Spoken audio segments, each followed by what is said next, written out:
Hello guys! Hello Aries! Welcome dito sa aking channel, Kapalaran 888. Welcome! Alamin natin kung anong messages, vibration, gabay energy para sa lahat ng Aries friends natin na nanonood. Okay, para to sa linggong ito. Aries. Ano ba ang messages? Vibration, gabay energy. First card natin is you are stronger than you know. Tingnan natin yung second deck mo.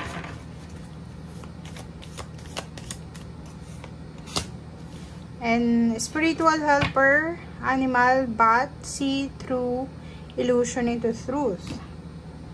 Okay.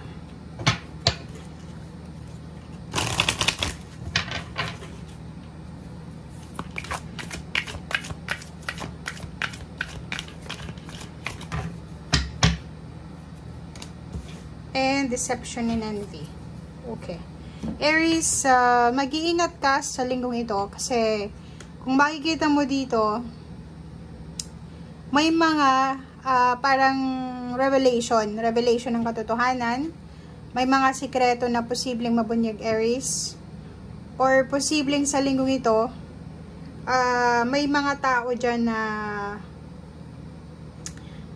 pwede kang i-deceive dahil sa selos or sa inggit nila, or sinasabi ng baraha sa'yo dito na pwedeng sa linggong ito, kung sino pa yung pinagkakatiwalaan mo or kung sino yung iniisip mong ipagtatanggol ka, ay posibleng sila yung magpapahamak sa'yo. So yun ang kailangan mong pag-ingatan, maging aware ka sa linggong ito.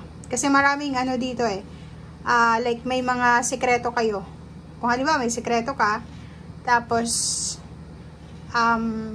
pinagkatiwala mo ito sa isang tao, and then out of the blue, pwede ka niyang i-deceive, pwede ka niyang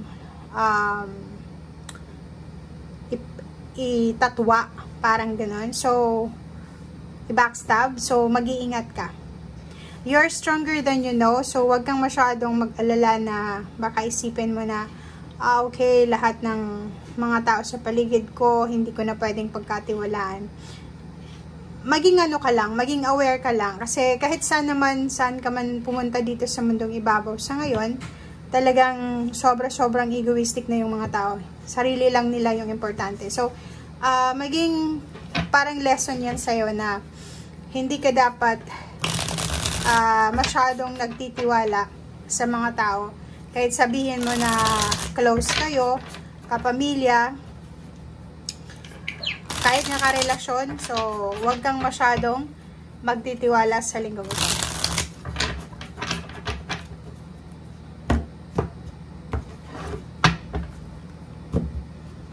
Okay.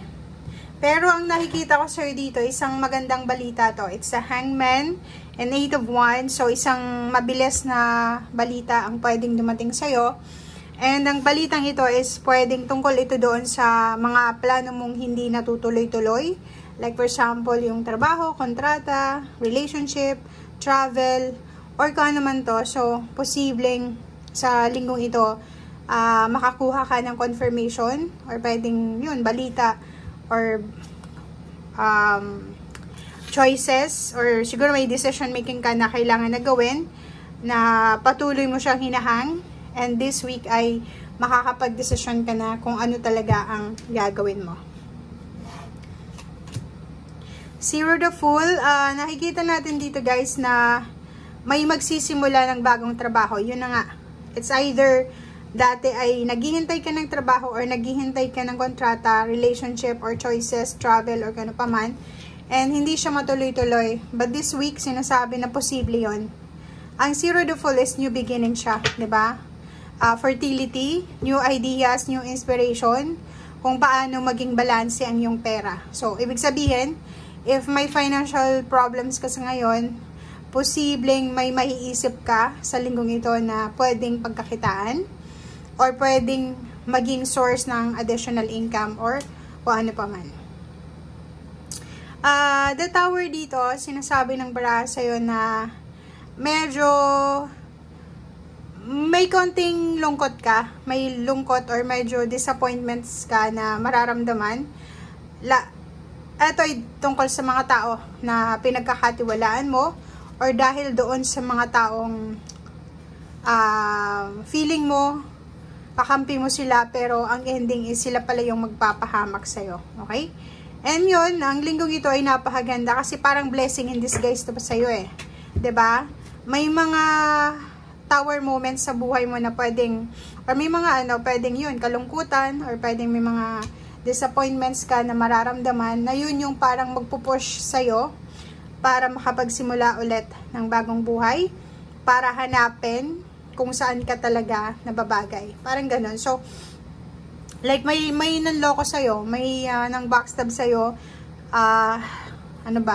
may nang scam sa'yo, or nilait ka, inaway ka, yun ang pwedeng maging sandata mo, or yun yung pwedeng maging tawag dito, stepping stone mo para makapagsimula ka ulit. Kasi itong Empress na to and Zero the Fool is combination siya ng new start, new beginnings, na doon ka para magsisimula. Parang di ba yung runner, kung saan yung starting point, doon ka magsisimula, pero hindi yun yung endings, di ba? Kailangan mong tumakbo. So, parang ganito yon. Ano man itong naiisip mong pwedeng simulan, ano man itong naiisip mong inspirasyon, determinasyon, or kano pa man, ituloy mo lang yan. Kasi, sinasabi ng barahan na etong bagong inspiration mo, bagong mindset mo, siya yung magdadala ng liwanag sa buhay mo. Siya yung magdadala ng abundance, prosperity, harmony, balance. Lalo na sa pamilya, sobra kang makakatulong sa pamilya mo. Kung halimbawa, ituloy-tuloy mo to ng mga naiisip mo, pwedeng siya yung maging susi para maging harmonious, successful, prosperous, and abundant ang pamilya mo. Okay. 5 of Cups and Justice. O yun, di ba? Sinasabi ng baraha sa'yo dito na wag kang susuko. Kasi may 5 of Cups tayo dito na may iba sa inyo dito na may mag-offer sa inyo ng trabaho. It's either trabaho, kontrata, dokumento, papeles, or ano pa man, travel. And kailangan mo daw yun na tanggapin para hindi ka magsisi sa bandang huli. So, ibig sabihin niya guys, if ever man sa linggong itong may mag-offer sa iyo ng trabaho, or anong man na klase ng dokumento, papeles, or ano pa man, para hindi ka manghinayang sa future, gawin mo na siya. Kasi, sinasabi ng baraha sa'yo na kung may mga hinihintay kayo na hindi dumarating, siguro it's time na para gumawa ka ng choice sa buhay mo or decision making na makakabuti to sa'yo. Hindi lang sa ngayon, kundi sa future, yung long term ba, and sa pamilya mo. So, sinasabi ng baraha na tapusin na natin yung paghihintay.